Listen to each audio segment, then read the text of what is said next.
दोस्तों, हम सब बहुत अच्छे से जानते हैं कि इस समय फ्रांस में क्या हो रहा है, कैसे वहां पे शांति प्रिय लोग पूरी की पूरी लाइब्रेरी, दुनिया की सबसे बड़ी लाइब्रेरी जला चुके हैं एंड 994 लोगों को अरेस्ट किया गया है।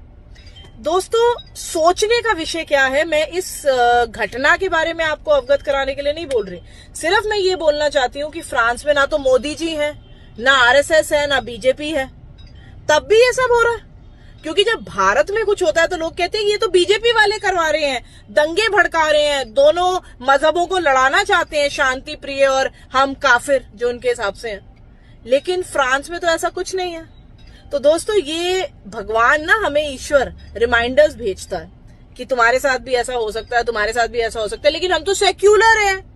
अब फ्रांस में जो हिंसा हो रही है उसके ऊपर कोई भी इन्फ्लुएंसर, यूट्यूबर दो पैसे के राठी पाठी काठी कुछ नहीं बोलेगा, क्योंकि इनके तो बाप तो वहीं तो बैठे हैं जो इनको वहां से फंड भेजते हैं।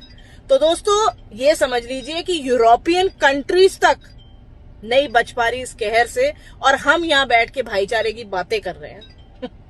तो इस वीडियो को आगे जरूर बढ़ाइएगा। और मैं आपको बताना चाहूंगी कि ऐसा ही इंसिडेंट भारत में नालंदा यूनिवर्सिटी में भी हुआ था, क्योंकि सिखाया क्या जाता है कि केवल कुरान पाक एक किताब है या ग्रंथ है जिसको इज्जत देनी चाहिए, उसको मानना चाहिए, और दुनिया की कोई किताब कुछ नहीं। ये मजहब की सीख है। तो अब चल रहे हैं लोग इस पे। इस वीडियो को आगे जरूर बढ़ाइएगा। जय हिंद, जय भारत।